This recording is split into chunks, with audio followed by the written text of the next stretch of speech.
Selamat pagi, selamat bertemu kembali dalam pembelajaran IPS hari ini. Bagaimana kabar kalian hari ini? Harapan saya semuanya dalam keadaan sehat dan senantiasa terjauhkan dari penyakit dan virus yang sedang melanda daerah kita saat ini.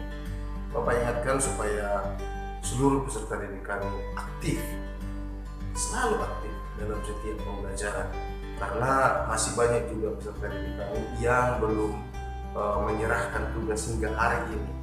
Paling yang sudah menyerahkan itu ada Grace, ada Radit, ada si Priska, ada si Edi Maka, Justin, dan tidak sampai dari 10 orang dari kelas 9A, 9B. Kalau dikumpulkan tidak sampai 10 orang. Maka Bapak harap supaya semuanya bisa berperan aktif.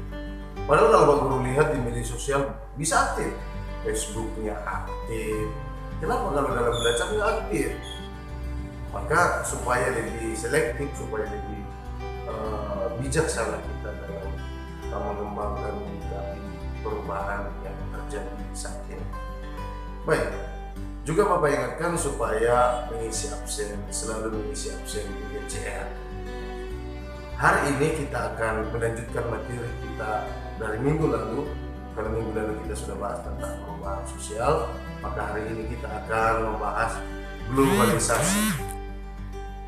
Tujuan pembelajaran kita hari ini ada 3 poin. Yang pertama, peserta didik mampu mendeskripsikan definisi globalisasi. Yang kedua, peserta didik mampu mengidentifikasi bentuk-bentuk globalisasi.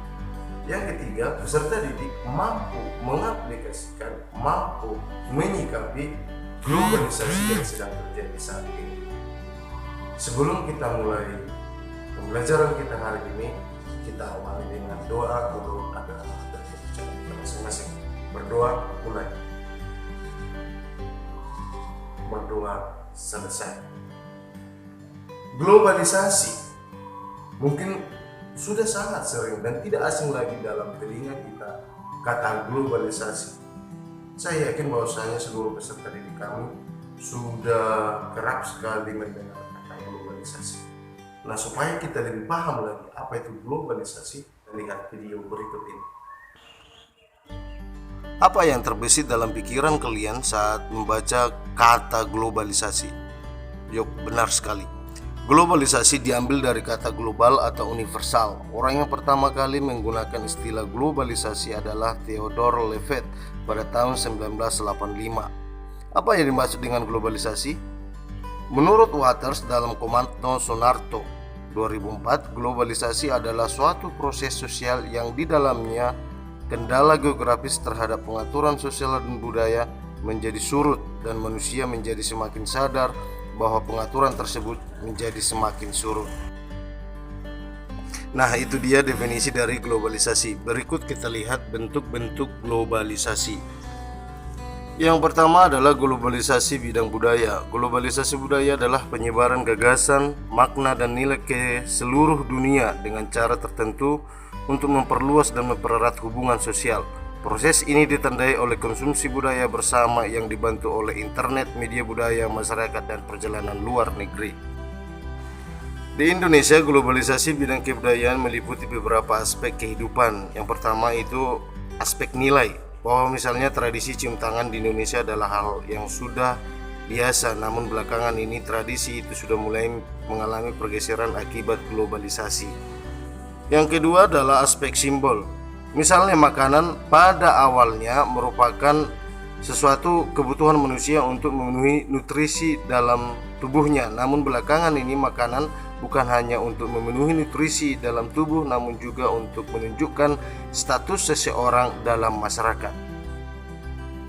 Yang ketiga adalah aspek teknologi. Hal ini bisa kita lihat jelas dengan cara masyarakat dalam mengelola lahan pertanian. Awalnya menggunakan tenaga binatang, namun belakangan ini sudah mengolah lahan pertanian itu dengan tenaga mesin. Yang berikut adalah aspek bahasa. Belakangan ini bahwasanya bahasa Inggris itu sesuatu hal yang harus dipahami supaya manusia itu bisa berkomunikasi dengan masyarakat dunia lain. Dan yang berikut adalah aspek pakaian. Bahwasanya cara berpakaian manusia belakangan ini sudah semakin menunjukkan bahwasanya ciri khas berpakaian itu sudah mendunia. Artinya sudah hampir sama di setiap negara. Yang kedua adalah globalisasi bidang komunikasi. Komunikasi merupakan penyampaian pesan atau informasi dari satu pihak ke pihak lain. Globalisasi dalam bidang komunikasi dapat dilihat dari kemajuan teknologi komunikasi. Awalnya masyarakat Indonesia berkomunikasi dengan cara tradisional, kemudian mulai mengalami perkembangan dalam teknologi telepon, handphone, internet serta media sosial yang ada sekarang ini. Perkembangan teknologi komunikasi mampu mendekatkan yang jauh. Interaksi antara satu orang dengan orang lain saat ini tidak harus dilakukan secara tatap muka karena banyak media yang dapat digunakan untuk berkomunikasi. Yang ketiga adalah globalisasi bidang ekonomi. Globalisasi di bidang ekonomi merupakan suatu aktivitas ekonomi dan perdagangan secara global dan terbuka. Dalam globalisasi ekonomi, berbagai negara di dunia menjadi pasar yang satu dan semakin terintegrasi tanpa mengenal batas teritorial atau kewilayahan antar negara. Yang keempat adalah globalisasi bidang ilmu pengetahuan dan teknologi. Tujuan utama perkembangan globalisasi ilmu pengetahuan dan teknologi adalah perubahan kehidupan masa depan manusia yang lebih baik, mudah, murah, cepat, dan aman. Dengan teknologi yang berkembang, kita dapat melakukan segala sesuatunya dalam waktu yang singkat secara cepat. Globalisasi iptek sendiri membawa pengaruh besar dalam berbagai kehidupan manusia. Yang berikut adalah globalisasi bidang transportasi. Globalisasi sangat membutuhkan transportasi dalam proses perkembangannya. Seiring dengan kebutuhan akan alat transportasi, banyak pengusaha melakukan inovasi dalam penerapan transportasi tersebut. Para pengusaha berusaha untuk melakukan berbagai inovasi, contohnya penggunaan teknologi otomatis dalam mobil, penggunaan radar pendeteksi kecepatan lalu lintas di depan sehingga mobil dapat mengurangi kecepatan. Demikian pembelajaran kita hari ini. Saya harap guru materi yang sudah kita bahas bisa kita pahami bersama-sama. Dan pesan Pak Guru supaya tetap menjaga kesehatan dan senantiasa membangun komunikasi yang baik dengan Bapak Ibu saudara yang ada di sekolah. Juga jangan lupa supaya tetap membangun komunikasi yang baik dengan keluarga. Demikian, sampai bertemu dalam pembelajaran IPS berikutnya.